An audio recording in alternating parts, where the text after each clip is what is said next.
Desde la ciudad de Lancaster, en Pensilvania, Estados Unidos, llega a ustedes la serie profética de Daniel, capítulo 11, versículos del 40 al 43, en la voz del pastor Pedro Luis Cortés Jr. Un mensaje de impacto para el mundo, esperando que sea de gran bendición.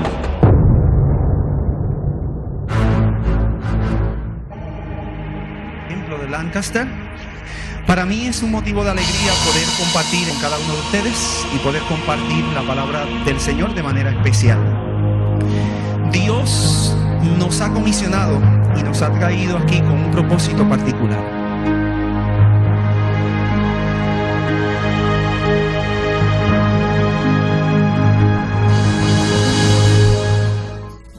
Cita cada día aquí para que podamos ver las maravillas de Dios entre nosotros. Con nosotros el pastor Pedro Luis Cortés. Esta es su iglesia.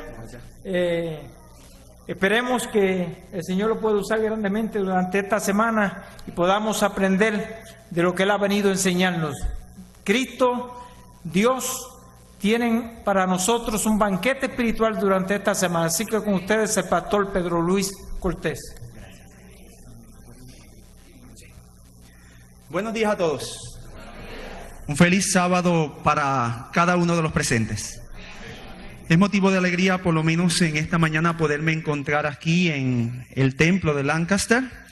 Hacía como 4 años atrás habíamos visitado la iglesia de Londres, cuando estaba el pastor Alberto Valio. Y como 4 o 5 años después, pues llegamos hasta esta iglesia por la gracia del Señor. Para mí es un motivo de alegría poder compartir en esta mañana con cada uno de ustedes y poder compartir la palabra del Señor de manera especial. Dios nos ha comisionado y nos ha traído aquí con un propósito particular. El propósito particular por el cual el Señor nos ha traído hasta este lugar es recordarle a la iglesia adventista del séptimo día lo que ha olvidado. Yo creo que el tópico esencial que nuestra iglesia debe tener por delante como tópico es que Jesús vuelve. Y mi iglesia se ha olvidado de que Jesús vuelve. Durante esta semana nosotros vamos a estar enfatizando y mostrando que Jesús vuelve. Yo soy un firme persuadido y creo que Jesús viene en mis días. Yo soy de los que creo que esta es la generación que verá a Jesús venir en las nubes de los cielos. Y si usted tiene alguna duda, yo le invito a que durante esta semana usted no haga lo posible por estar aquí. Porque si usted hace lo posible por estar aquí, no va a venir. Yo le voy a pedir que usted haga lo imposible para poder estar durante esta semana aquí. Y si usted hace lo imposible, usted va a llegar. Así que esperamos que durante esta semana podamos reunirnos noche tras noche en este lugar y podamos ver el tópico de que Jesús viene. Siempre que comienzo esta semana, donde quiera que la comienzo, siempre me gusta iniciar el tema con una declaración que aprendí que impactó mi vida. Es esa declaración que dice: para aquel que decide creer, ninguna prueba es necesaria. Para aquel que decide dudar, ninguna prueba será suficiente. Si usted ha decidido creer, usted no necesita pruebas porque usted decidió creer. Pero si usted es uno de los que decide dudar, y durante esta semana vamos a estar creyendo o dudando, por más enfático que su servidor pueda ser, por más que yo trate de proyectarle mis convicciones a cada uno de ustedes, porque usted decidió creer, usted no creerá. Todo es cuestión de fe y durante esta semana somos convidados a creer. El panorama político, el panorama religioso, el panorama político-religioso, el panorama económico, el panorama social, el panorama moral y lo que está sucediendo en la ecología, todo demuestra que Jesús viene. Y porque todos esos elementos han convergido en nuestra generación, por eso es que yo creo que Jesús viene en mis días. Yo me voy a estar concentrando durante esta semana solamente en el ámbito político-religioso. Les mencioné cerca de 7 evidencias. Solamente nosotros vamos a concentrarnos en el ámbito político-religioso. Nosotros durante esta semana vamos a estar estudiando solamente 4 versículos de la Biblia.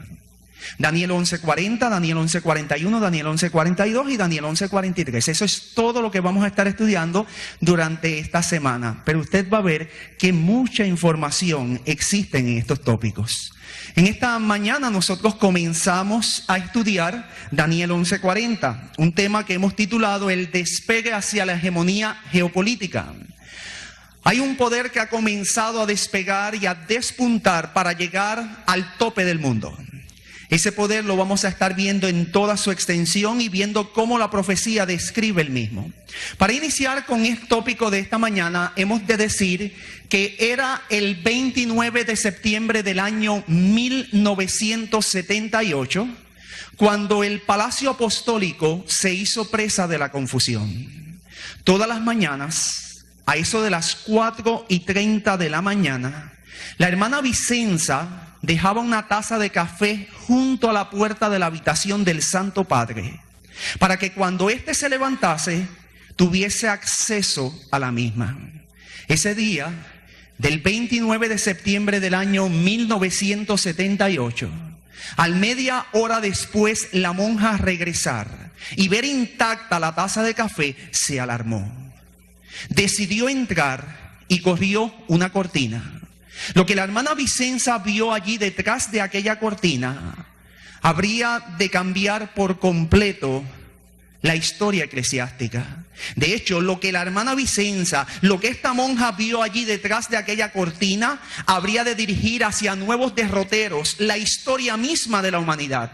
Y más aún, lo que esta monja vio allí detrás de aquella cortina habría de allanar el camino para el inicio de una profecía cuya última parte comenzaría a materializarse 10 años después del incidente que en esta hora nosotros tratamos.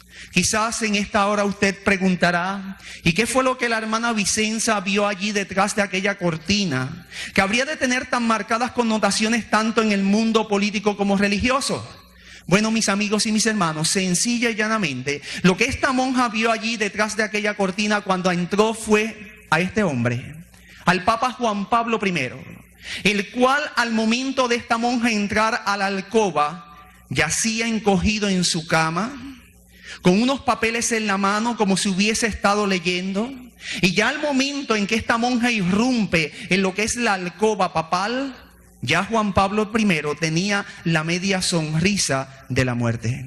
Apenas 34 días atrás, para ser específicos, el 26 de agosto del año 1978, el Colegio de Cardenales se había reunido para elegir al sucesor de este Papa, de Pablo VI. Y el sucesor de Pablo VI, nombrado por ese concilio de cardenales, lo constituyó Albino Luciani, un patriarca de Venecia que contaba con 65 años de edad cuando subió al trono pontifical. Este hombre, Albino Luciani, en honor a los 2 papas precedentes, en honor a sus 2 predecesores inmediatos, Juan XXIII y Pablo VI, decide unir los nombres. Y es el primer papa en toda la historia que tiene un nombre compuesto y comenzó a conocerse como el Papa Juan Pablo I. Pero apenas 34 días atrás de ese memorable concilio, el 29 de septiembre de 1978, apenas 34 días después de ese concilio, a las 7:42 de la mañana, Radio Vaticano anunciaba la infausta noticia de la muerte del Papa Juan Pablo I. Apenas 34 días después de su nombramiento. Fue este anuncio el que conmocionó al mundo. Pero no solamente conmocionó al mundo, fue este anuncio el que preparó y allanó el camino para el inicio de una profecía cuya última parte iba a comenzar a materializarse 10 años después al incidente que en esta hora nosotros tratamos. Quizás más de una persona en esta mañana pudiera decir, ¿y cuál es la profecía a la cual estamos haciendo referencia? Pues bien, es la profecía de Daniel capítulo 11, versículo 40. La profecía que constituyó nuestro texto áureo en esta mañana. Daniel 11:40, la Reina Valera de 1960, rinde este texto en los siguientes términos. Allí dice: pero al cabo del tiempo el rey del sur contenderá con él, y el rey del norte se levantará contra él como una tempestad, con carros y gente de a caballo y muchas naves, y entrará por las tierras, inundará y pasará. Pero saben, mis amigos y mis hermanos, a mí me gusta mucho más cómo rinde este texto la Nueva Reina Valera de 1990. Porque la Reina Valera de 1990 es mucho más clara y específica que la Reina Valera de 1960. Esta versión nos vierte el texto en la siguiente forma. Allí dice: pero en el tiempo del fin, el rey del sur contenderá con él, y el rey del norte se levantará contra él como una tempestad, con carros y gente de a caballo y muchas naves, y entrará en las tierras, inundará y pasará. Esta es la profecía que básicamente comenzó a cumplirse 10 años después de la muerte del Papa Juan Pablo I. Cuando nosotros vamos a analizar la profecía de Daniel capítulo 11 en su entereza, nosotros vamos a encontrar que esta es una profecía muy poco conocida y muy poco comentada. De hecho, cuando nosotros vamos a analizar el tipo de literatura que nuestra denominación ha podido distribuir con relación a la interpretación oficial de Daniel capítulo 11, usted se va a asombrar de cuán poca información usted consigue con relación a esta profecía. Si usted acude a algunos textos, se va a dar cuenta. Si usted acude y va a encontrar que autoridades eclesiásticas, como lo es el doctor Mervyn Maxwell, como lo es el doctor William Shea, como lo fue el doctor Desmond Ford, también se limitan a decir muy pero que muy poco con relación a la profecía de Daniel capítulo 11 versículo 40. Si usted acude al comentario bíblico adventista, que yo le invito a que usted vaya a él, se va a asombrar de cuán poca información usted encuentra comentando con relación a esta profecía. Y nosotros tendríamos que decir en esta hora que la iglesia adventista del séptimo día ha tomado esta posición por una razón.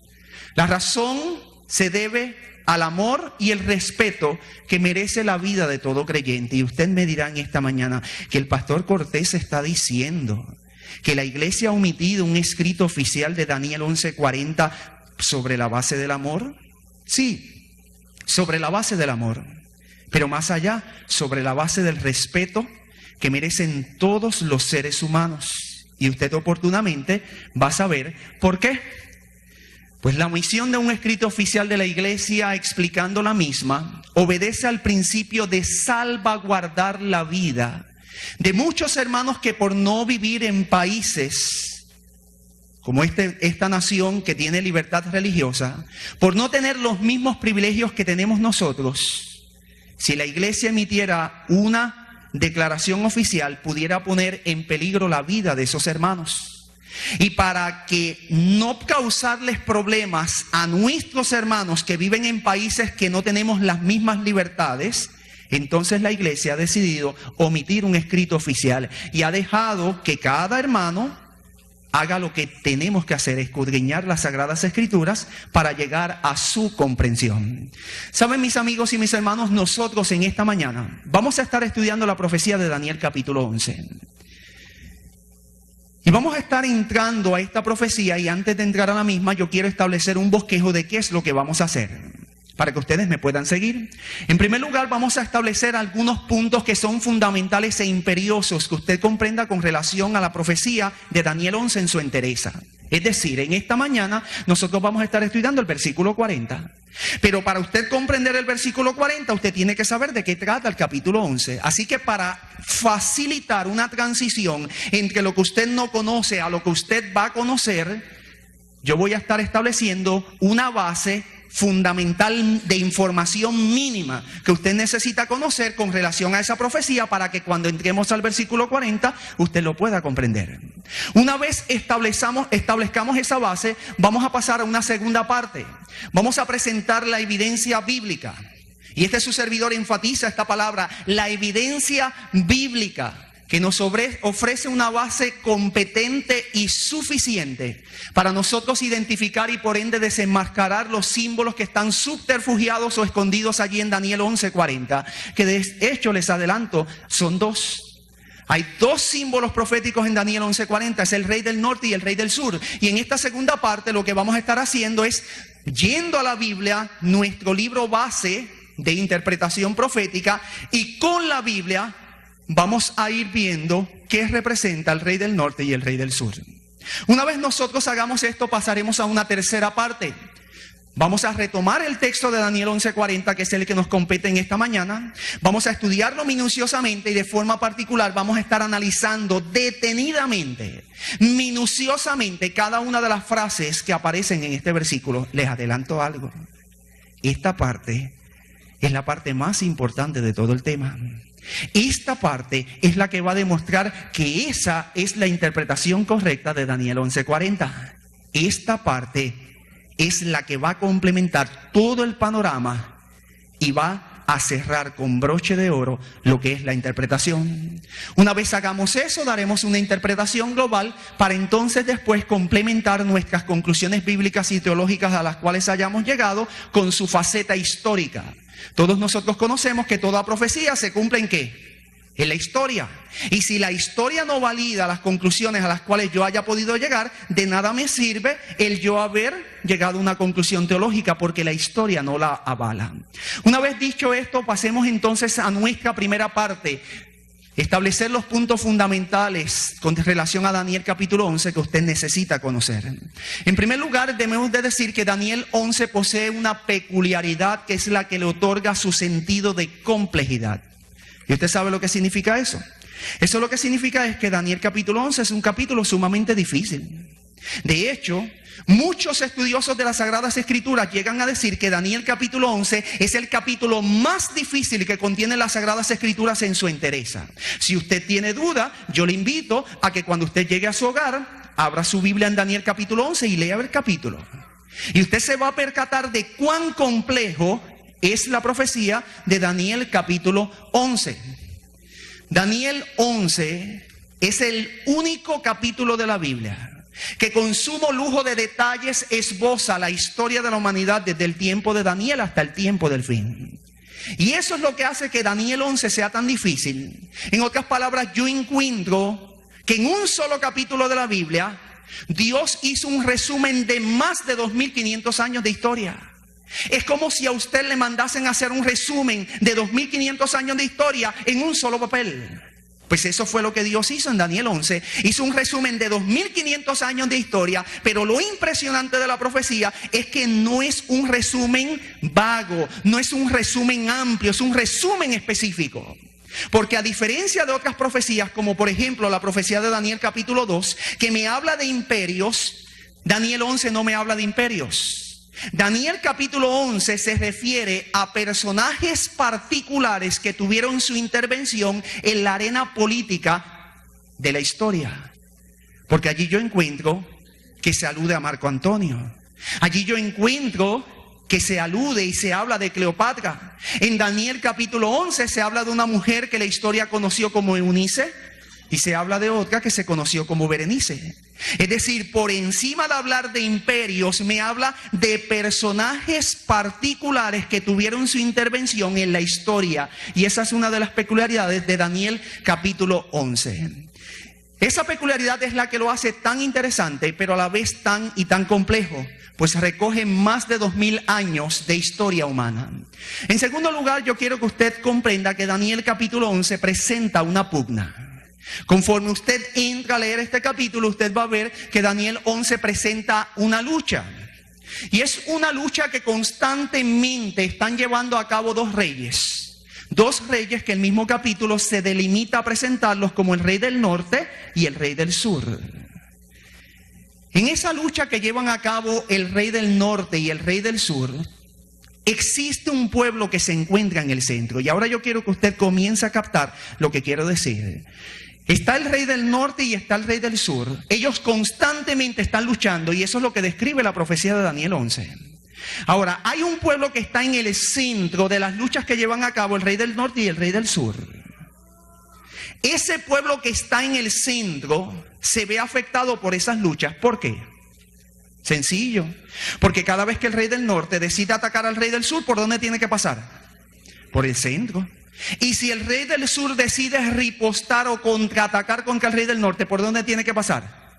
Por el centro otra vez. De ahí entonces que el pueblo que está en el centro de las luchas que llevan a cabo constantemente, el rey del norte y el rey del sur, se ve afectado por esas luchas. Vamos a un tercer punto que usted tiene que conocer con relación a Daniel 11. Lo que determina la identificación del rey del norte y del rey del sur respectivamente es su ubicación geográfica siendo observados desde Palestina misma. Y explicamos lo que significa eso. Para usted comprender qué significa el rey del norte y el rey del sur, usted tiene que ubicarse en Palestina. Y una vez usted se ubica en Palestina, usted va a encontrar que el pueblo de Israel era el pueblo que se encontraba en el centro de las luchas que llevaban a cabo constantemente el rey del norte y el rey del sur. Era el pueblo de Israel el que se veía afectado por esas luchas. Esto entonces llevó que tanto historiadores como teólogos concluyeran que en la profecía de Daniel capítulo 11 entonces, el rey del norte debía de representar lo que estaba al norte de Palestina y el rey del sur lo que estaba al sur de Palestina. Ahora nosotros vamos a encontrar un mapa de lo que es Palestina. Miren, aquí usted encuentra a Jerusalén. De hecho, el centro de la profecía bíblica siempre tiene que ser el pueblo de Dios. Y el pueblo de Dios estaba ubicado en Jerusalén. Por lo tanto, este es el centro de la profecía. Una vez usted se ubica en Jerusalén, usted va a encontrar que al norte, es decir, todo este territorio en verde, representa el imperio asirio. Y cuando usted se ubica al sur de Jerusalén, usted va a encontrar que allí se encuentra ¿qué cosa? Egipto. Entonces, los historiadores y teólogos concluyeron, si el centro de la profecía es Jerusalén y al norte yo encuentro a Siria y al sur yo encuentro a Egipto, eso significa que en la profecía de Daniel capítulo 11 el rey del norte debe representar a Siria y sus reyes y el rey del sur debe representar a Egipto y sus reyes. Entonces Jerusalén se establece en la base para establecer los puntos cardinales del norte y del sur. Ahora, existe un principio de hermenéutica bíblica, esa palabra lo que significa es interpretación bíblica. Existe un principio de hermenéutica bíblica que me dice que conforme esos pueblos, esos reinos se expandían y subyugaban otros territorios, esos otros territorios subyugados en un momento particular de la historia venían a formar parte, según fuese el caso, del respectivo rey del norte y el rey del sur. Y lo voy a explicar de forma más sencilla.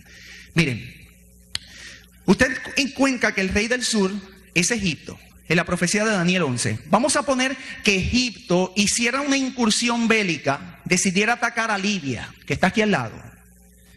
Pues si Egipto atacaba a Libia, la sometía, la subyugaba, la hacía parte de Egipto, la sometía bajo tributo, se entiende en la profecía de Daniel 11 que si en ese momento particular de la historia la profecía hablaba de Egipto, Libia también, como era parte de Egipto, estaba en la profecía bíblica. Eso es lo que queremos decir. Ahora, hay una excepción a este principio de hermenéutica y esta excepción es sumamente importante. De hecho, esta excepción es la que nos diferencia a nosotros los adventistas de la interpretación profética de la gran mayoría de las personas en el mundo protestante. Esa excepción tiene que ver con lo siguiente. Una vez el pueblo de Dios deja de ser el pueblo de Israel literal, este tipo de patrón y este tipo de interpretación, por ende, tiene que variar. Miren lo que estamos diciendo.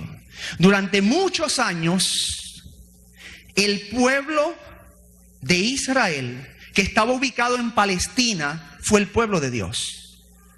Pero la profecía señalaba, sobre todo la profecía de las 70 semanas, que había un término particular para el Israel como pueblo de Dios. Una vez llegara ese término, Dios iba a rechazar a Israel e iba a suscitar o a levantar un nuevo Israel. Ese Israel ya no sería étnico ni geográfico. Significa que ya no estaría compuesto por judíos ni estaría ubicado solamente en Palestina, sino que el nuevo Israel que Dios se proponía levantar ya no iba a tener limitantes étnicas ni geográficas, iba a estar disperso por el mundo e iba a estar compuesto por toda clase de personas. Cuando usted acude a las Sagradas Escrituras, usted va a encontrar que esta transición se dio en un momento particular. En el año 34, el máximo concilio judío aprobó la lapidación de Esteban. Y cuando se aprobó la lapidación de Esteban, Israel selló su término máximo que Dios le había dado. Entonces Dios toma las promesas, los privilegios y deberes que Dios había depositado en Israel, los deposita sobre un nuevo Israel. Este nuevo Israel ya no es más literal, ahora es un Israel espiritual. Ese nuevo Israel fue la iglesia. El apóstol Pablo entendió este principio, porque yo encuentro que el apóstol Pablo habló a la iglesia diciéndole que era la nación santa, el pueblo adquirido por Dios. Por lo tanto, el nuevo Israel es la iglesia. Y lo que quiero decir en esta hora, y es el principio básico que usted tiene que recordar durante esta semana, es que una vez llegamos al año 34, Dios levanta un nuevo Israel. Ese Israel es espiritual. Y las profecías que tenían que ver con Israel después del año 34 no se van a cumplir en el Israel literal que está en Palestina. Aquí donde está la gran diferencia. Nuestros hermanos protestantes todavía siguen mirando hacia Israel, cuando Israel no juega ningún papel en la profecía bíblica. Dios ha relegado todo el papel profético a un nuevo Israel. Ese Israel es la iglesia. Y la iglesia entonces, como pueblo de Dios, vino a ocupar la posición, los privilegios y los deberes que Dios le había dado al antiguo Israel. Una vez nosotros entendemos esto, y aquí está un resumen de lo que hemos querido decir, pues básicamente nos habilitamos para comprender la profecía en esta mañana. Voy a leer el resumen. En otras palabras, en el tiempo del fin, al Israel literal no ser más depositario primario de las bendiciones divinas, este no juega ningún papel en la profecía bíblica, sino que este se relega al Israel espiritual y su cumplimiento no lo vamos a encontrar nunca más en el Israel literal. Voy a hacer un resumen y ahora yo quiero que usted esté atento a esto, porque vamos a hacer el resumen pero lo vamos a probar. Miren, esto me lleva a que si el Israel ya no es más literal, sino que es espiritual, entonces el rey del norte y el rey del sur tampoco pueden ser literales. Esto es importante. Si hubo una transición con Israel que dejó de ser literal para ser espiritual, eso significa que porque el Dios que yo conozco y le sirvo es un Dios de orden y sistemático, cuando Él cambia una cosa, lo cambia todo. Así que cuando Israel dejó de ser literal y pasó a ser espiritual, ahora por ende obligatoriamente el rey del norte y el rey del sur tampoco pueden ser literales, sino que tienen que ser espirituales. Recuerde esa palabra, dije espirituales. Lo vamos a probar con la Biblia. Esto es un principio que está en la Biblia.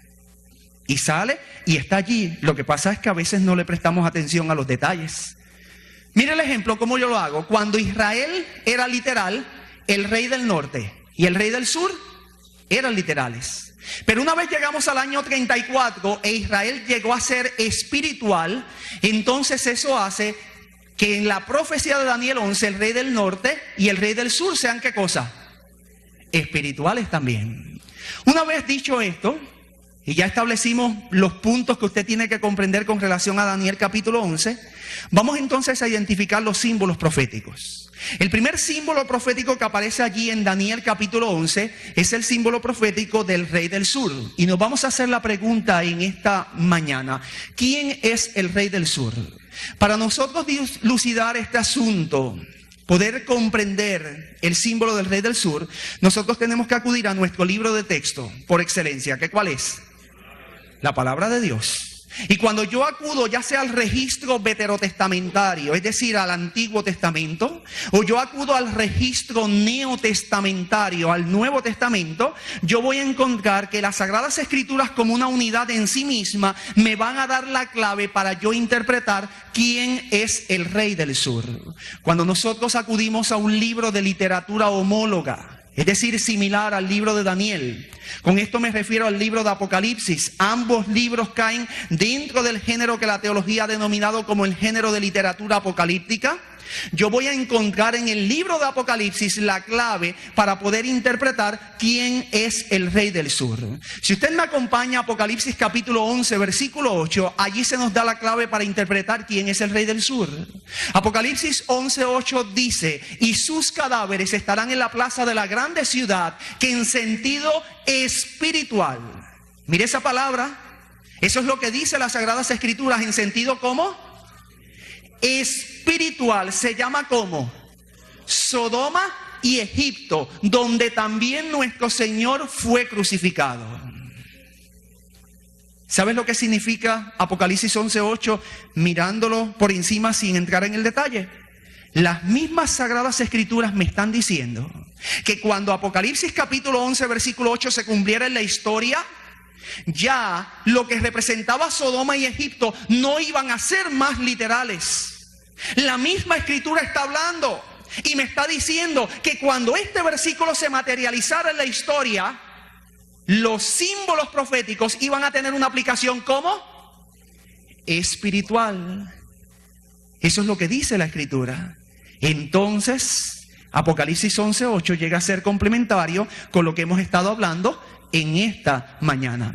Cuando yo ubico Apocalipsis 11:8 en su contexto, yo voy a ver que Apocalipsis 11:8 se está refiriendo a un incidente acaecido hace algún tiempo atrás, el proceso de la Revolución Francesa. Y hablándome sobre la Revolución Francesa, es que se dice lo que de manera específica este versículo toca: que sus cadáveres estarán en la plaza de la grande ciudad, que en sentido espiritual esa ciudad, que no es otra que Francia, se le llama Sodoma y Egipto, donde también nuestro Señor Jesucristo fue crucificado. Pero esa declaración nos crea a nosotros un problema, porque nosotros pudiéramos preguntarnos en esta hora: ¿qué sucedió en Francia que se llega a decir que allí se crucificó a Cristo Jesús? Más aún pudiéramos preguntarnos: ¿qué fue lo que sucedió en Francia que el texto profético de Apocalipsis me llega a decir que se llama en sentido espiritual Sodoma y se le clasifica también como Egipto? Para nosotros dar respuesta a esta incógnita, nosotros tenemos que ubicar el texto en su contexto. Y cuando yo ubico el texto en su contexto, yo voy a encontrar que el versículo 4 nos está hablando de dos testigos que profetizan. Yo le invito a que usted busque su Biblia en Apocalipsis capítulo 11 y vea el versículo 4.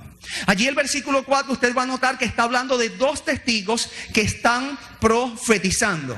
Si usted acude un poquito para atrás, es decir, va al versículo 3, usted va a encontrar que allí se predice que esos dos testigos están profetizando durante 1260 años, que equivalen a 1260 días, que equivalen a 1260 años, vestidos con una vestimenta muy particular, vestidos de saco, vestidos a la usanza que en la antigüedad se utilizaba para expresar luto, tristeza, duelo, muerte, opacamiento de la alegría. Porque cuando usted se vestía de saco era porque quería expresar alguno de estos sentimientos.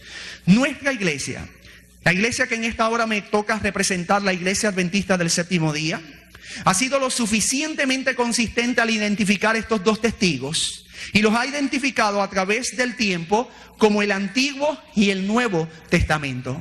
Y se describen como profetizando vestidos de cilicio, vestidos de saco durante 1260 años, porque el poder político religioso que aludía a la profecía y que imperó desde el año 538 hasta el año 1798, lo que propiamente hizo con la palabra de Dios, con el Antiguo y el Nuevo Testamento, fue eso: vestirla de saco.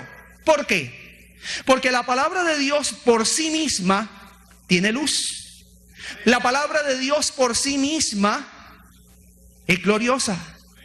Pero durante el período prescrito por la profecía, 1260 años que corren desde el 537 hasta el año 1798, un poder político religioso tomó la palabra de Dios y le quitó su brillo. ¿Cómo le quitó el brillo? A través de dos procesos. Por un lado, la institución de la Iglesia Católica Romana dijo que junto con la palabra de Dios tenía igual validez la tradición. Entonces, al poner al mismo nivel, al equiparar la tradición con la palabra de Dios, le quitó el brillo natural que tenía la palabra de Dios. Pero no solamente la institución de la Iglesia Católica Romana le quita el brillo a la palabra de Dios a través de ese proceso, sino que esa institución también suprime del libre uso y accesibilidad al pueblo de la palabra de Dios. Mis amigos y mis hermanos, escúchenme por un momento. Nosotros no pensamos mucho en eso. Pero hasta los otros días, estoy hablando en 1800, eso no va mucho tiempo.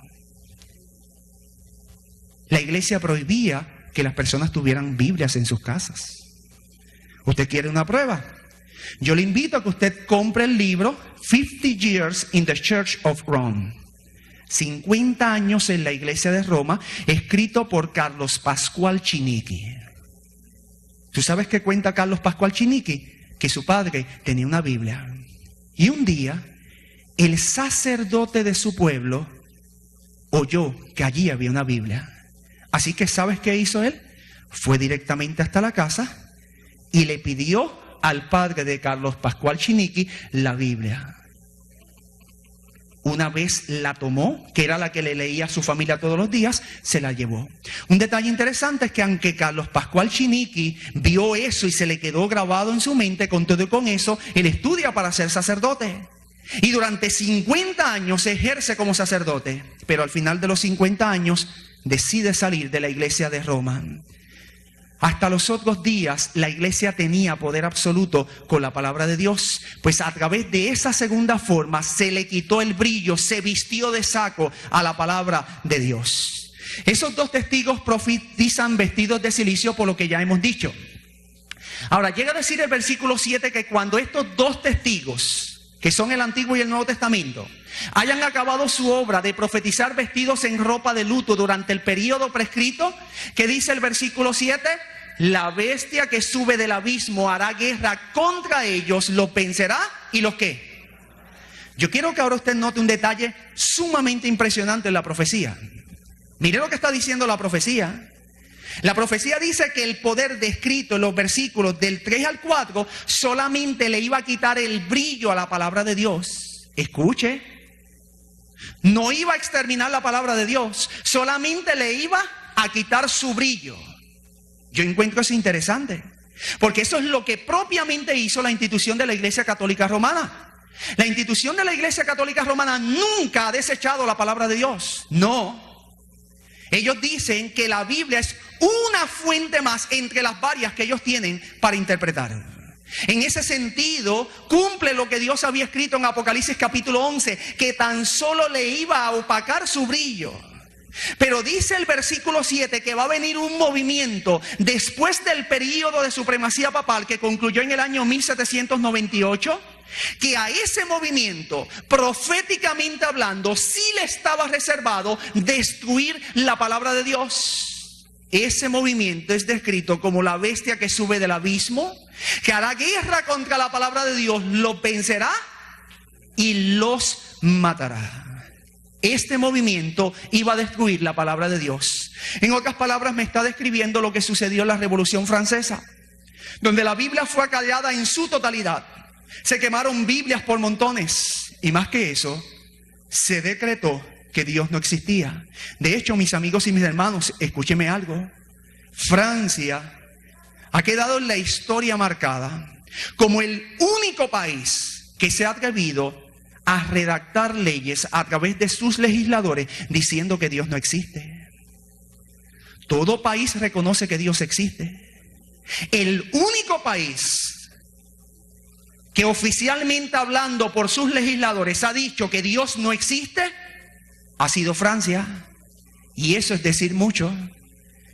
Entonces, bajo el contexto de la Revolución Francesa, es que el versículo 8 me llega a decir que esa ciudad se llama en sentido espiritual como Sodoma y Egipto, por una razón. Porque así como estas dos ciudades, respectivamente, es decir, Sodoma y Egipto, se caracterizaron por su inmoralidad y por sus actitudes ateas, una ciudad en el futuro, me decía la profecía de Apocalipsis capítulo 11 versículo 8, que no era otra que Francia, también se iba a ser suscitada o iba a levantarse con esas mismas dos características, inmoralidad y actitudes ateas. Quizás alguien en esta mañana pregunte, pero Pastor Cortés, ¿cómo podemos saber que Sodoma es símbolo de inmoralidad? Bueno, si usted acude a los capítulos 18 y 19 de Génesis, usted va a encontrar que el pecado preponderante por el cual Dios destruye a los habitantes de la llanura fue precisamente por la inmoralidad. Por la inmoralidad en el plano sexual. De hecho, Sodoma llega a ser, tiene tantas implicaciones de lo que tiene que ver con lo moral o lo inmoral en el ámbito sexual, que todavía hasta nuestros días hay una palabra que se conserva que data de las incidencias ocurridas en esa ciudad, la palabra sodomita y la palabra sodomía. Indudablemente Sodoma en la profecía representa inmoralidad. Pero quizás alguno de ustedes pudiera decir, pero Pastor Cortés, ¿cómo podemos corroborar que Egipto es símbolo de ateísmo? Bueno, si usted acude a Éxodo capítulo 5 versículo 2, usted va a encontrar que allí se nos describe el momento cuando Dios comisiona a Moisés para comparecer delante de Faraón para que deje salir a su pueblo de Egipto. Y cuando Dios comisiona a Moisés y Moisés va delante de Faraón, y aquí lo vemos, Faraón contesta, ¿quién es Jehová para que yo oiga su voz y deje ir a Israel? Yo no conozco a Jehová, ni tampoco dejaré ir a Israel. La persona que admite no conocer a Dios es un ateo. La persona que no reconoce a Dios en su vida es un ateo. Es así entonces, mis amigos y mis hermanos, como las palabras del gran jerarca de Egipto, Faraón, trascendieron en el tiempo, fueron registradas en la escritura y llegaron a representar su país, porque su máximo representante dijo que no reconocía a Dios, y esa es una actitud atea. Entonces sus palabras vinieron a representar en la profecía bíblica la actitud que él tomó cuando fue interpelado por el profeta de Dios, que no fue otro que Moisés. Entonces la escritura me dice que Egipto es símbolo de ateísmo. Ahora entonces noten la conclusión. Así como una ciudad de la antigüedad de Egipto se destacó por su ateísmo, una ciudad en el futuro, Francia, me decía la profecía de Apocalipsis, se iba a destacar por su ateísmo, pero no solamente por su ateísmo, sino por su inmoralidad. ¿Hubo inmoralidad en la Revolución Francesa? Busque la historia y va a corroborar que sí. Yo le voy a decir el racional. ¿Por qué? Si ellos dijeron que Dios no existía, al decir que Dios no existe, tampoco es válida su ley. Y al describir o creer que no es válida su ley, el pueblo se entregó al desenfreno moral. La historia corrobora que hubo inmoralidad en la Revolución Francesa. Pero no solamente hubo inmoralidad, la Revolución Francesa históricamente es reconocida como un proceso ateo. Pero aquí entramos en un detalle interesante. Fue así como entonces Francia, a través de su combinación de ateísmo e inmoralidad, crucificó a Cristo. Porque usted sabe que Jesús no fue crucificado ni en Sodoma, ni en Egipto, ni siquiera en Francia. Pero ¿por qué el texto dice que allí se crucificó a Cristo? Es una tipología. Y escúcheme, así como Israel, anterior a crucificar a Cristo, ¿qué fue lo primero que hicieron? Lo desecharon. De igual manera, ahora el vidente de Patmos dice que porque Francia en su combinación de ateísmo e inmoralidad iba a desechar a Cristo, es como si lo hubiese crucificado. Por eso es que el texto llega a decir que allí se crucificó a Cristo Jesús. Ahora vamos a llegar a nuestra conclusión. Hemos dado todo este trasfondo para explicar el Rey del Sur. Si Apocalipsis 11:8 me describe que Egipto, y usted recuerda que Egipto es lo que está al sur de ¿qué? De Jerusalén. Egipto es el Rey del Sur.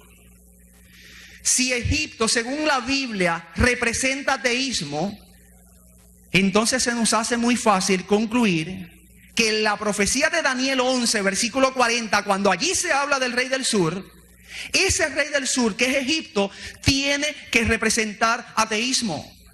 Mire, mi hermano, el Dios que yo conozco es un Dios de orden y sistemático. Él da principios que usted lo puede trazar a través de la Escritura. Y si Él dijo esto es esto en tal lugar, créame, va a ser lo mismo a través de las edades. Eso significa que en la profecía de Daniel capítulo 11, el rey del sur es ateísmo. Así que Egipto, que ahora es espiritual, representa ateísmo. Pero vamos a hacernos una pregunta. El rey del sur representa ateísmo, pero pudiéramos hacernos esta pregunta. ¿Qué pueblos en la actualidad representan por teoría y práctica el ateísmo? Y ahora escúcheme, estamos entrando en la conclusión. Si nosotros vamos a analizar crítica e históricamente qué pueblos en la actualidad representan el ateísmo, nosotros vamos a concluir que todos los países con bases comunistas son símbolo del ateísmo. ¿Por qué?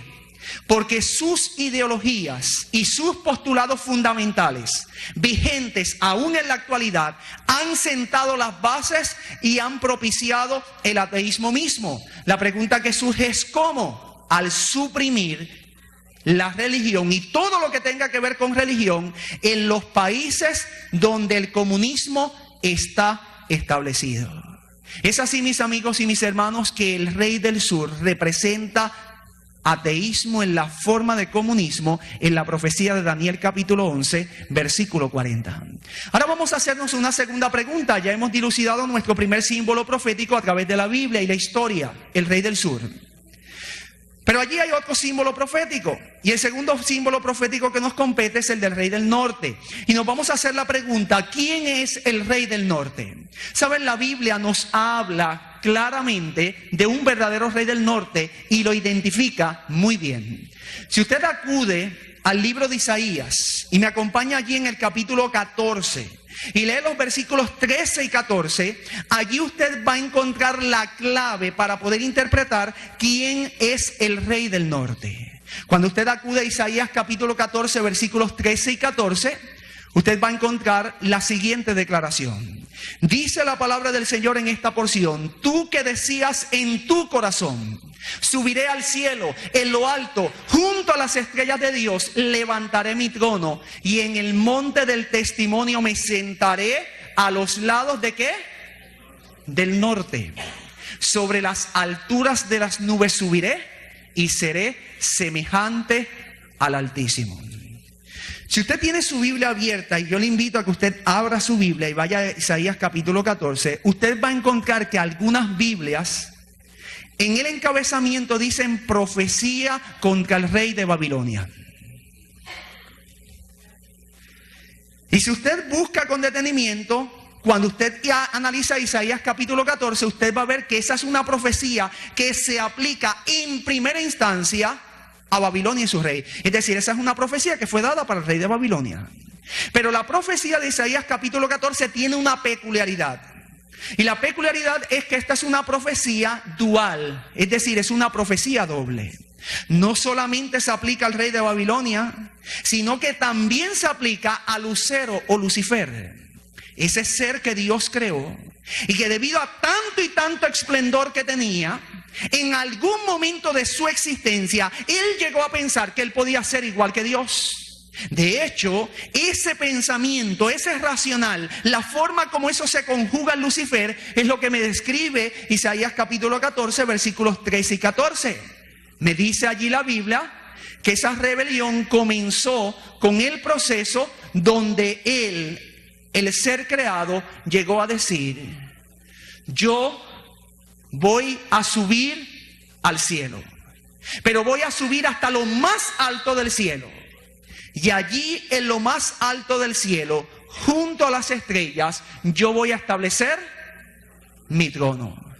Pero ¿notó usted, mi amigo y mi hermano que me escucha, en qué lugar específico, en qué lugar particular Lucero quería establecer su trono?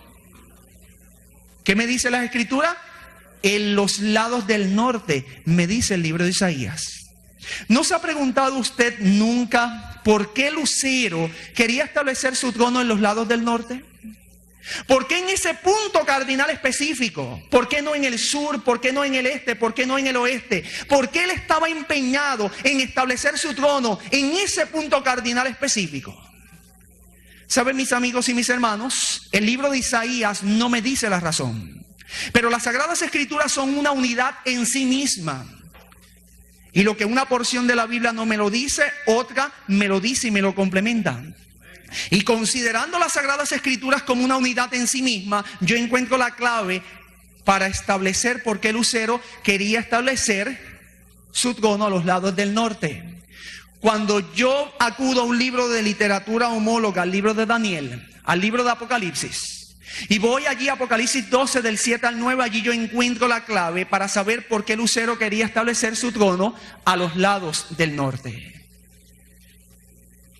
Pues en esa posición encontramos, en esta porción bíblica encontramos que la lucha que tuvo Lucero en el cielo, me dice Apocalipsis 12 del 7 al 9, no fue directamente hablando contra el Espíritu Santo.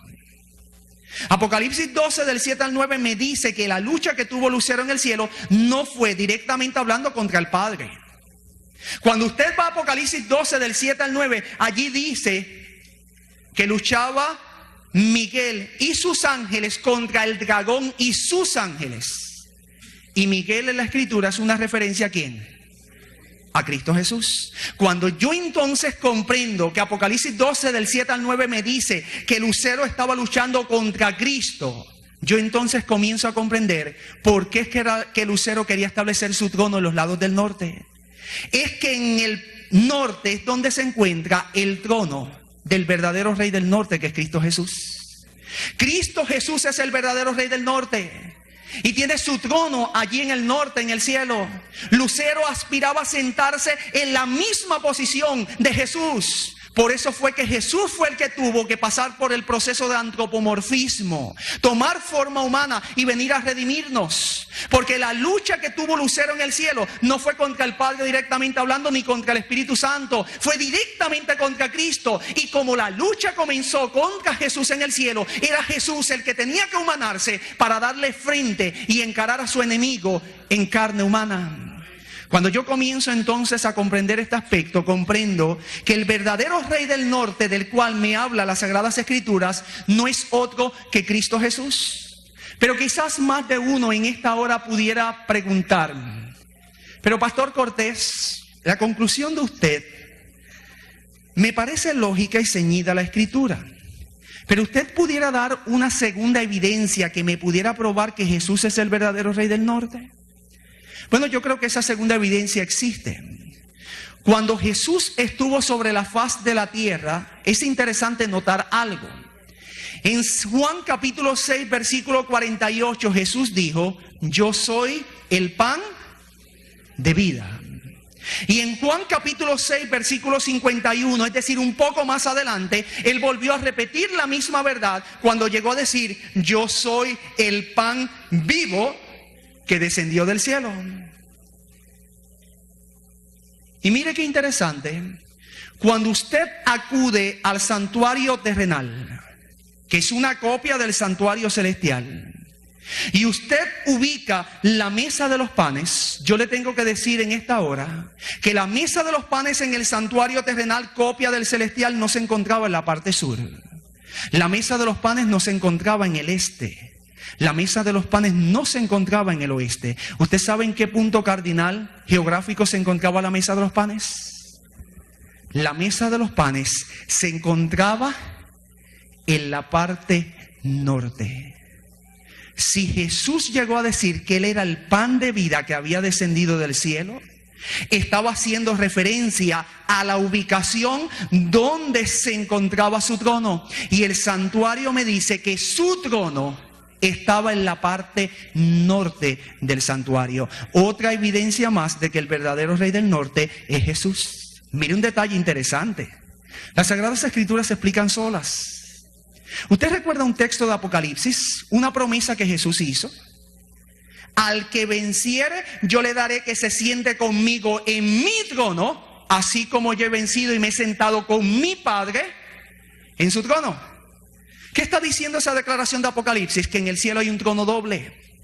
Un trono que lo comparte el Padre con el Hijo. Y yo encuentro que la mesa de los panes tenía 2 hileras de panes, haciendo referencia al trono doble que existe en el cielo. Otra evidencia más de que Jesús es el verdadero Rey del Norte. Saben, mis amigos y mis hermanos, indudablemente, cuando unimos nosotros estas 2 evidencias, tendríamos que concluir: Jesús es el verdadero Rey del Norte. Pero cuando yo acudo a la profecía de Daniel 11:40, voy a encontrar que allí me habla de un Rey del Norte. Pero conforme yo voy leyendo los versículos 41, 42, 43, 44, 45, yo voy a encontrar que las obras que lleva a cabo el Rey del Norte, del cual me habla esta profecía, no cuadran con Cristo Jesús y su persona. Porque Jesús no actuó, ni nunca actuará como me lo delimita y me presenta que está actuando el Rey del Norte en Daniel capítulo 11, versículos del 40 en adelante. Entonces eso me lleva a fraguar una conclusión. La conclusión es lógica y definitiva. Si las obras que lleva a cabo el Rey del Norte en Daniel 11, del 40 en adelante, no cuadran con Jesús, pues el Rey del Norte del cual me habla ahí no puede ser Jesús. Porque Jesús nunca va a actuar como me lo presenta que está actuando el Rey del Norte en esta profecía. La pregunta que surge natural y lógica es: ¿y si no representa a Jesús? ¿A quién representa? Bueno, eso nos lleva a fraguar otra conclusión. Así como existe un verdadero Rey del Norte, tiene que existir un falso Rey del Norte. Y Daniel 11:40 lo que me está hablando es del falso Rey del Norte. Ese falso Rey del Norte tiene que ser en primera instancia Satanás. ¿Por qué? Porque la obra maestra por las edades de Satanás ha sido que duplicar la obra de Dios.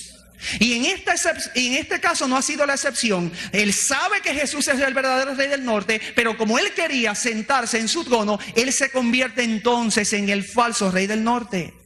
Era Satanás el que quería adjudicarse la posición, las prerrogativas que solo le correspondían a Dios. Entonces él en primera instancia es el falso Rey del Norte. Aquí vemos un resumen en gráfico de lo que acabamos de decir. Pero saben, el símbolo del Rey del Norte va aún más allá. Satanás, pudiéramos decir que es el falso Rey del Norte, pero él no actúa solo. Usualmente Satanás tiene sus estratagemas para escudarse y se escuda detrás de personas o de sistemas. En este caso de la profecía de Daniel 11 no es la excepción. El Rey del Norte del cual me habla Daniel 11 tiene que ser uno que siga las pisadas de aquel que quería exaltarse sobre Dios. Y esto nos lleva a identificar más claramente al falso Rey del Norte del cual alude Daniel 11:40. El falso Rey del Norte del cual me habla esta profecía no es otro que la institución de la Iglesia Católica Romana. Es esta iglesia la que se ha adjudicado y se ha autodesignado los poderes, la posición y las prerrogativas que solo le corresponden a Dios. ¿Por qué decimos que se ha adjudicado los poderes? ¿Usted sabe lo que dice esa iglesia en sus escritos oficiales? Que el poder que tiene el Papa es tan y tan vasto que inclusive puede llegar a excomulgar a los ángeles. Se ha adjudicado la posición porque su máximo representante, cabeza visible de la iglesia, el Papa, se sienta sobre un trono y recibe adoración como si fuera Dios, cuando la Biblia dice que el único que merece tal adoración es solo Dios. Se ha adjudicado las prerrogativas porque las Sagradas Escrituras dicen que el único que tiene poder para perdonar pecados es Jesús, es Dios. Y la iglesia, a través de su magisterio eclesiástico, dice que Dios les ha comisionado y les ha dado el poder a los sacerdotes para perdonar los pecados. Entonces esta institución, porque se ha adjudicado los poderes, la posición y las prerrogativas que solo le corresponden a Dios, es esa institución la que está representada en la profecía de Daniel capítulo 11, versículo 40. Ya hemos identificado el rey del sur que representa ateísmo en la forma de comunismo. Ya hemos identificado el rey del norte. El verdadero rey del norte es Jesús, el falso rey del norte es Satanás, pero actúa a través de una entidad que es de la cual me habla Daniel capítulo 11, la institución de la Iglesia Católica Romana. Y aquí vemos en gráficos lo que es ese simbolismo. Vamos entonces, una vez hemos identificado los símbolos, a entrar a la parte más importante del tema. Yo les dije que esta era la parte más importante. Esta es la parte que va a corroborar que las conclusiones a las cuales hemos llegado indudablemente son así. La Reina Valera de 1960, la primera frase que emite es la siguiente: pero al cabo del tiempo. Me gusta mucho más cómo lo rinde la Reina Valera del 90, porque allí no me dice al cabo del tiempo. A mí allí me define cuál es ese cabo del tiempo. Me dice que es en el tiempo de ¿qué? Del fin. Cuando la Reina Valera del 60 dice al cabo del tiempo, se refiere a un lapso de tiempo posterior entre lo último enunciado, que fue lo que enuncia el versículo 39, y lo que a continuación sigue. Pero cuando la Reina Valera del 90 me dice en el tiempo del fin, me está dando un momento particular en la historia para yo comenzar a datar esta profecía bíblica. Tú y yo conocemos que el tiempo del fin, históricamente hablando, dio inicio ¿en qué año? En el año 1798. Eso significa que integrando el conocimiento que nosotros tenemos con lo que me está diciendo la profecía lo que me está diciendo es que lo que dice el versículo 40 es algo que yo voy a comenzar a ver a ocurrir después del año 1798. Eso es lo que me está diciendo la Escritura. Después del año 1798, es decir, en el tiempo del fin, yo voy a comenzar a ver lo que la profecía está describiendo en este versículo. ¿Y qué comenzará a suceder después del año 1798? Dice la profecía que el rey del sur contenderá con él. Aquí entramos en un detalle muy particular. Ese él es identificado en la gramática española como un pronombre personal. Ese pronombre personal, él, hace referencia al personaje principal de la profecía de Daniel capítulo 11, que no es otro que el rey del norte. Y cuando entonces yo entiendo que este pronombre personal hace referencia al rey del norte, lo que la profecía me está diciendo, y vamos a integrar, que después del año 1798, el rey del sur va a comenzar a luchar contra el rey del norte. Pero ya nosotros en esta mañana aprendimos lo que significa el rey del sur y lo que significa el rey del norte. Por lo tanto, nosotros podemos sustituir el significado de los símbolos en esta expresión y vamos a entender qué es lo que nos está diciendo la profecía. La profecía lo que nos dice es que después del año 1798, el ateísmo en la forma de comunismo va a comenzar a luchar contra la institución de la Iglesia Católica Romana. Eso es en sencillas y llanas palabras lo que está diciendo la profecía de Daniel capítulo 11, versículo 40 en sus primeras expresiones. La pregunta que surge naturalmente es, ¿pudiéramos nosotros encontrar alguna evidencia histórica que nos corrobore que después del año 1798 el ateísmo en la forma de comunismo, tal y cual Dios lo había dicho 2500 años atrás, comenzó a luchar contra la institución de la Iglesia Católica Romana? La respuesta es sí. Miren, hay una revista que es la revista Time del 4 de diciembre del año 1989. Estoy sacando información histórica, no de revistas nuestras. Esto es una revista secular y mundial. Miren lo que decía allí. Allí decía, hasta recientemente los batallones del marxismo, el marxismo es el comunismo, parecían llevarle la delantera a los soldados de la cruz. Con la revolución bolchevique de 1917, note el año, 1917 es posterior a 1798 y por ser posterior a 1798 está haciendo cumplir la profecía en el tiempo del fin después del año 1798. Con la revolución bolchevique de 1917 Lenin prometió tolerancia pero entregó terror. Rusia se tornó roja con la sangre de los mártires, dice el padre Gleb Yakudin, el agitador más valiente de la ortodoxia rusa en favor de la libertad religiosa. Ahora escuche. Durante los primeros 5 años de dominio bolchevique, es decir, de dominio comunista, 28 obispos y 1.200 sacerdotes fueron cortados por la hoz roja. Es decir, el comunismo los exterminó. Stalin aceleró grandemente el terror y hacia el mandato de Khrushchev, la liquidación del clero había alcanzado un estimado de 50.000 víctimas. Miren, mis hermanos, tal y cual Dios lo había dicho más de 2.500 años atrás, cuando llegó la hora cero, la profecía comenzó a cumplirse. Y después del año 1798, siendo específicos, en el año 1917, comienza a surgir el rey del sur. Comienza a surgir el ateísmo en la forma de comunismo. Tal y cual Dios lo había dicho, más de 2500 años atrás, ese poder comienza a luchar contra la Iglesia Católica Romana. Su lucha no solamente fue ideológica, la lucha llegó a ser tan y tan literal, que dice que durante los primeros 5 años, 28 obispos y 1.200 sacerdotes perdieron la vida.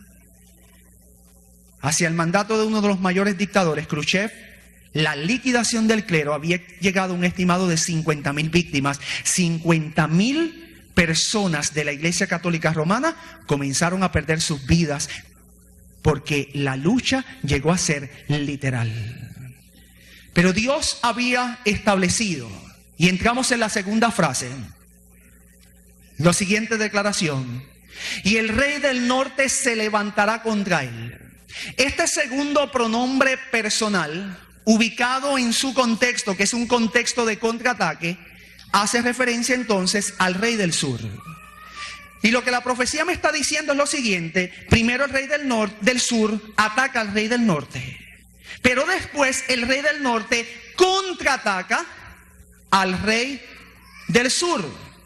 Cuando nosotros entonces interpretamos esta frase, lo que significa es que en algún momento después del año 1798, sin ser específico, el falso rey del norte va a comenzar a luchar contra el poder del rey del sur, interpretando, porque ya ustedes conocen los símbolos, lo que la profecía lo que me está diciendo es que después del año 1798, la institución de la Iglesia Católica Romana, en algún momento en el tiempo del fin, va a comenzar a atacar al ateísmo en la forma de comunismo.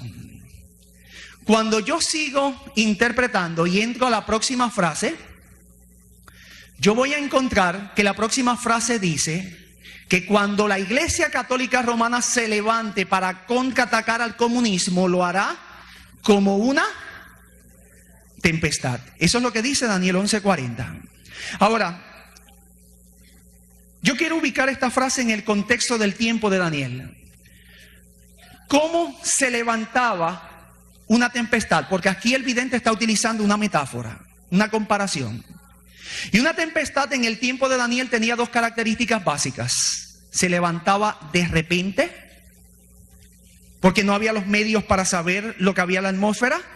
Y se levantaba cuando nadie lo esperaba. Escuche, una tempestad en el tiempo de Daniel tenía 2 características. Se levantaba de repente y se levantaba cuando nadie lo esperaba. La pregunta clave que hace su servidor es: ¿quién esperaba que el comunismo cayera como cayó? ¿No fue acaso de repente que cayó el comunismo? ¿No nos acostamos nosotros con una Alemania dividida y nos levantamos al otro día viéndolo por la magia de nuestros televisores? ¿Una Alemania unificada? Indudablemente. Tal y cual Dios había dicho, la Iglesia Católica Romana se iba a levantar contra el comunismo e iba a derrumbarlo de repente y cuando nadie lo esperaba. Sigue diciendo la profecía: con carros, gente de a caballo y muchas naves. Las naves son barcos. En otras palabras, la profecía me dice que cuando la Iglesia Católica Romana se iba a levantar contra el comunismo, iba a ser de repente cuando nadie lo esperaba, pero como un poderoso batallón que se iba a dirigir hacia la guerra. Le iba a dar guerra al comunismo. Eso es lo que me está diciendo la profecía, con una fuerza arrolladora. Pero note usted algo, mis amigos y mis hermanos. Y ahora sígame. Los carros son medios de locomoción rápidos porque son tirados por caballos. Los jinetes van sobre caballos y van también de forma rápida. Y los barcos quizás son un poco más lentos, pero dos de los medios que Daniel ve en la visión son rápidos. Eso significa que la lucha que va a encabezar la Iglesia Católica Romana contra el comunismo va a ser una lucha veloz, va a ser una lucha rápida. Y mire las implicaciones en la historia. Yo encuentro interesante que el comunismo se forma, impera y subsiste en un lapso de 70 años. Y lo que había tomado 70 largos años en forjarse, que parecía un movimiento monolítico, en 12 años con 9 meses, un solo hombre, el Papa Juan Pablo II, cabeza visible de la Iglesia, logró derrumbar lo que había tomado cerca de 70 años en formarse. Cuando usted saca la proporción de 70 años contra 12, usted va a ver que indudablemente fue sumamente rápido. Pero voy a ir más allá. Cuando usted ve estas imágenes, y dejo las imágenes porque son más gráficas, hay dos elementos que tienen, ¿qué cosa? Caballos. Los carros son tirados ¿por qué? Por caballos, y los jinetes llegan a ser jinetes porque están montados sobre caballos. Y usted dirá, ¿y qué de importancia tiene eso?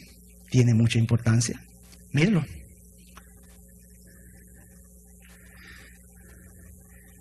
Cuando usted va al pueblo de Israel, usted va a encontrar que posterior a su salida de Egipto y anterior a que comenzara la dinastía, es decir, anterior a que Salomón comenzara a gobernar, Israel no tenía caballos. ¿Usted me escuchó? Por lo menos en un renglón particular, Israel no tenía caballos. ¿Cómo yo lo puedo probar? Mire, cuando usted va a Éxodo 20:17, se prohíbe codiciar el buey y el asno, pero no se habla del caballo. ¿Por qué? Porque Israel no tenía caballos. Cuando usted va a Josué 15:18, usted va a ver que la hija de Caleb visitó a Otoniel y lo hizo montado sobre un asno o un burro, pero no lo hizo sobre un caballo, porque Israel no tenía caballos. Cuando usted va a 1 Samuel 9:3, usted va a encontrar que Saúl andaba buscando las asnas perdidas de su padre Cis, no los caballos, porque en Israel no había caballos. Cuando usted va a 1 Samuel 25:23, usted va a ver que Abigail visitó a David montada sobre un asno y no sobre un caballo. Y cuando usted acude a 1 Samuel 18:9, Absalón quedó en la enramada y él iba montado ¿sobre qué? Sobre un mulo, pero no sobre un caballo, porque Israel no tenía caballos. ¿Y por qué Israel no tenía caballos? Porque Dios se los había prohibido. Mire la declaración. En Deuteronomio 17:16, Dios se escribió: ay de los que descienden a Egipto por ayuda y confían en caballos y su esperanza ponen en carros, porque son muchos, y en jinetes, porque son valientes, y no miran al Santo de Israel ni buscan a Jehová. Uno de los mayores productores de caballos era Egipto, y Dios, cuando ellos salieron de Egipto, se los prohibió, porque Dios sabía que si Israel iba a buscar caballos, tenía que volver ¿a dónde? A Egipto, de donde Él los había sacado y libertado. Así que para que no volvieran, Dios se los prohibió. Pero Dios le prohíbe a Israel tener caballos por otra razón. Sale de Deuteronomio 17:16. Los caballos representan fortaleza. En el contexto de las batallas, un ejército que llevara caballos equivalía a que tenía una ventaja sobre su contendor. Los caballos equivalían a tanques de guerras. Y Dios no quería que Israel usara caballos por la siguiente razón. Cuando Dios enviaba a Israel a las batallas, Dios quería que Israel confiara solamente en Jehová de los ejércitos. La batalla no se la daba a su fortaleza. Por eso fue que Dios castigó a David cuando hizo el censo, porque él estaba buscando dónde estaba su fortaleza. Y Dios siempre ha querido que su pueblo no confíe en el número que tiene, sino en Jehová de los ejércitos. Cuando yo encuentro que en la profecía de Daniel capítulo 11 versículo 40, el falso rey del norte, la institución de la Iglesia Católica Romana, utiliza dos elementos que tienen caballos, significa que el falso rey del norte, cuando gane esa batalla contra el comunismo, no la hará por su poder y confianza en Dios. La institución de la Iglesia Católica Romana ganará contra el comunismo confiando en sus propias fuerzas, confiando en su poderío, pero dejando de lado el poder de Dios. Y es por eso que se describen dos elementos que tienen que ver particularmente con los caballos. La última expresión que aparece allí en Daniel capítulo 11 versículo 40 es la siguiente: entrará por las tierras, inundará y pasará. Cuando usted hace un análisis gramatical de esa última expresión, usted va a encontrar que allí existen tres verbos y un sustantivo. Y esos tres verbos y ese sustantivo, en su orden de aparición, tienden a demostrar tres cosas. Tienden a demostrar la acción. Esa es la acción que va a entrar. En segundo lugar, me demuestra la dirección. Va a entrar, pero me dice hacia dónde se dirige: por las tierras, hacia ciertos territorios en particular. Y los últimos dos verbos tienden a demostrar la eficiencia: inundará y pasará. Aquí nuevamente el vidente retoma la imagen de la tempestad, y así como una tempestad inunda y pasa dejando todo destruido, el vidente ve que cuando el rey del norte se levante contra el rey del sur, es decir, cuando la Iglesia Católica Romana se levante contra el comunismo, va a entrar por los territorios comunistas y va a inundar y va a pasar. Es decir, va a dejar completamente destruidos los territorios comunistas, como propiamente hace una tempestad cuando entra por ciertos territorios. En otras palabras, la profecía concluye diciendo que en esa lucha que va a llevarse a cabo después del año 1798, la institución de la Iglesia Católica Romana va a salir airosa, va a vencer el comunismo. Yo voy a obviar la cuarta parte, que es un resumen, porque ya he repetido tanto que ya ustedes se la saben de memoria. Ya ustedes pueden repetir esta profecía. Así que voy a omitir lo que tiene que ver con el resumen y voy a entrar a la última parte, que es la faceta histórica. Ese es el resumen. Los que hemos estado al tanto de las incidencias históricas acaecidas hace unos 18 años atrás, pudimos constatar algo sumamente impresionante. Y es el hecho de que quien intervino para que el comunismo cayera en la Unión de Repúblicas Socialistas Soviéticas y sus satélites, quien intervino para que el comunismo cayera en Polonia, Bulgaria, para que el comunismo cayera en lo que era Alemania, todo el mundo sabe que fue el Papa Juan Pablo II. ¿Usted tiene duda alguna? Yo le invito, venga esta tarde. Y le invito a que lea muchos libros de historias que hay que corroboran, todos concluyen, el eje motor para la caída del comunismo lo fue el Papa Juan Pablo II. En unión al presidente de los Estados Unidos, Ronald Reagan, se concertó una alianza que se dio a conocer al mundo 10 años después que ellos lo planearon. Ellos lo planearon en secreto y 10 años después lo logran y el mundo conoce que ellos se habían unido para derrumbar el comunismo. Es así que por eso comenzamos nosotros nuestra temática diciendo que la muerte del Papa Juan Pablo I allanó el camino para el inicio de una profecía que iba a comenzarse a cumplir 10 años después al incidente tratado. Porque Juan Pablo I no era el llamado para hacer cumplir la profecía de Daniel 11:40. El llamado para hacer cumplir la profecía de Daniel 11:40, ¿quién era? Juan Pablo II. ¿Y por qué? Sencillo, había nacido en un país comunista, sabía lo que era vivir bajo la restricción del comunismo, odiaba el comunismo. Y cuando llegó al poder, utilizó el poder inherente al trono en la lucha que de índole personal él tenía contra el comunismo, lo atacó y en 12 años, con 9 meses, logró derrumbar el gran imperio rojo. Un detalle interesante, mis amigos y mis hermanos, es encontrar que para el año 1960 el papa que estaba en el poder era Juan XXIII. Y una fuerte tradición en la Iglesia Católica Romana decía que si el Papa que estaba en el poder en 1960 consagraba a Rusia al Inmaculado Corazón de María, el comunismo desaparecería.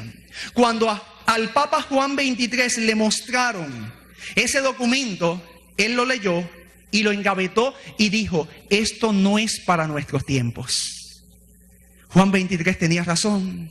No era él el llamado a hacer cumplir Daniel 11:40. El llamado a hacer cumplir Daniel 11:40 era un papa que vendría más de 15 años después de su pontificado, Juan Pablo II. ¿Por qué Juan Pablo II y no Juan Pablo I?